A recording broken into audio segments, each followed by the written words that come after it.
নমস্কার, আমি মিঠু। শুরু করছি নজরে রাজ্য।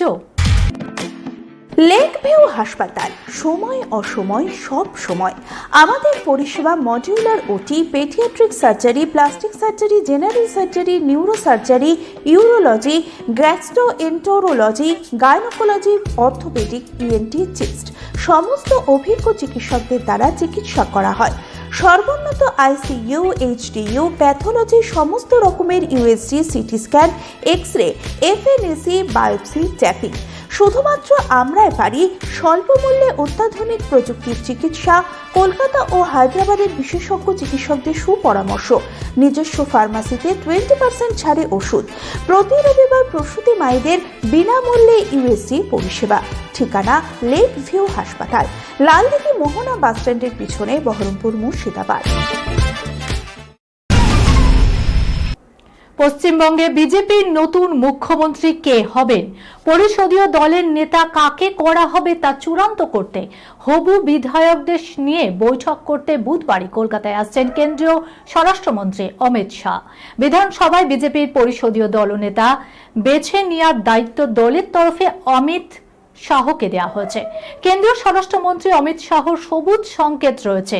সবকিছু ঠিকঠাক থাকলে বাংলার বিজেপি সরকারের পরবর্তী মুখ্যমন্ত্রী হচ্ছেন শুভেন্দু অধিকারী।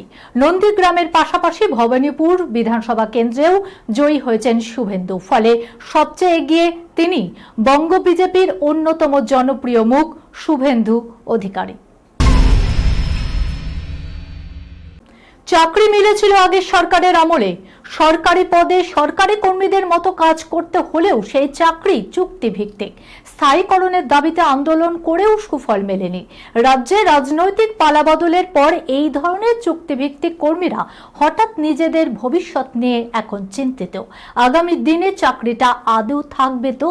নতুন সরকার ছাঁটাই করে দেবে না তো? প্রশ্ন ঘোরাফেরা করছে অস্থায়ী কর্মীদের হোয়াটসঅ্যাপ গ্রুপে।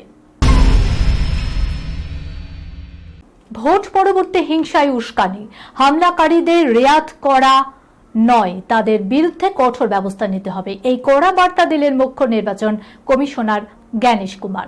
পুলিশ প্রশাসনকে এই ইস্যুতে কড়া নজরদারির নির্দেশও দিয়েছেন তিনি। পশ্চিমবঙ্গের মুখ্য সচিব, ডিজিপি, কলকাতা পুলিশ কমিশনার, কেন্দ্রীয় সশস্ত্র পুলিশ বাহিনীর আধিকারিকদের এই ব্যাপারে নির্দেশ শুরু হয়েছে। 4 মে ফল প্রকাশের পর থেকে রাজ্যে একাধিক জায়গা থেকে হিংসার ছবি আসছে। হামলাকারীদের রেয়াত করা নয়, তাদের বিরুদ্ধে কঠোর ব্যবস্থা নিতে হবে, কড়া বার্তা দিলেন মুখ্য নির্বাচন কমিশনার জ্ঞানেশ কুমার। এই খবরের সঙ্গে শেষ করলাম আজকে নজরে রাজ্য। আপনারা দেখছেন টিভি 24 বাংলা, সংবাদ বিনোদন সারাদিন সারাক্ষণ।